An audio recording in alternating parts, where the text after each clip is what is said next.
sing 7 days a week. I sing in nursing homes, and I was wheeling my equipment in to do a show for the people, and all of a sudden I just didn't feel right. And at first I thought it was more like a panic attack. I thought like sometimes Satan would just try to get a hold of me by saying, you're not feeling good, you're not going to be able to sing today, something's wrong with you. Yeah. Because I sing 7 days a week, and I do sometimes 3 and 4 jobs in one day. Yeah. And sometimes my mind just starts to get almost like bored with it a little bit, you know. And I feel that that's really a weakness, where I should not be bored. I should always be right involved in making these people happy. Right. And I thought it was just that. And so I started to set up my equipment, and I realized, nah, I have like a pain right here, and I had a pain over here. And I never had a pain here before. Says I never like imagined anything like this before. So what happened is I wound up sitting on a chair and saying, I just don't feel good. And I told one of the nurses there. And she came over and looked at me, and she told me to put my legs up, and she gave me oxygen. And I was starting to feel really more like embarrassed than anything else, to be honest with you. And I said to myself, people are waiting for me to entertain them, and I'm sitting in a chair, I'm not entertaining them, and I feel like a fool here. I says like to myself, there's probably nothing wrong with me.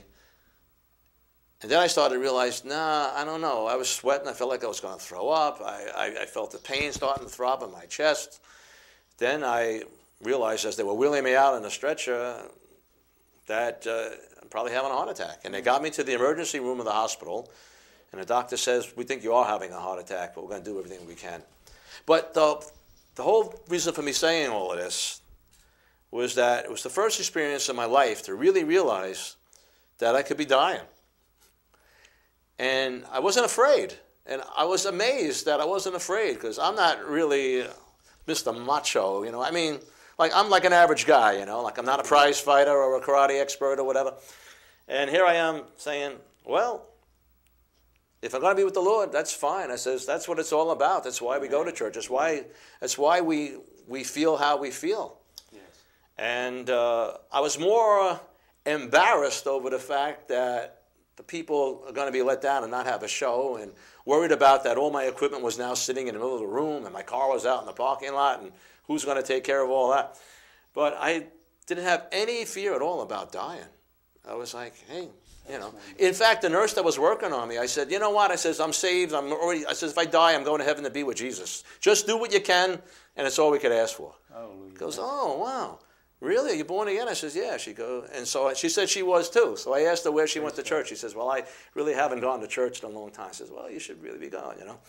And after that, and God just took care of things, and I was fine. But you know what happened is I had a blockage in one of my arteries in my heart that was one of the not so prominent arteries, but enough to cause me discomfort and pain, that when they got me to the hospital and they fixed that artery by putting a stent in there, they noticed that this other artery was also 90% blocked. Wow.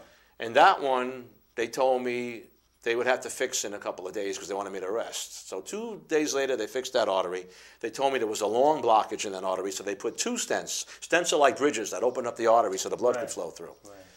So, and then I went home. I was feeling fine. The day I got out of the hospital, it was 100 degrees outside and humid, and I walked outside, and I could breathe better than I had breathed in a long time. And I didn't realize that what happens slowly over the years is as your arteries start closing up, you start realizing, even subconsciously, that every year it seems like the heat gets a little bit harder for you to handle. And that's probably what it was, is that my arteries were slowly starting to get clogged. Absolutely. And they told me that all of my other arteries were fine. I was fine. 3 months later, I'm at the Smithtown Gospel Church at a little coffee clutch after one of the conventions. And I met a lady who worked for a cardiologist out here in Stony Brook, and she told me when I said, I had a blockage in my RCA, which was the first artery, and I don't know exactly what these letters stand for, and they found a blockage in the LAD that they fixed.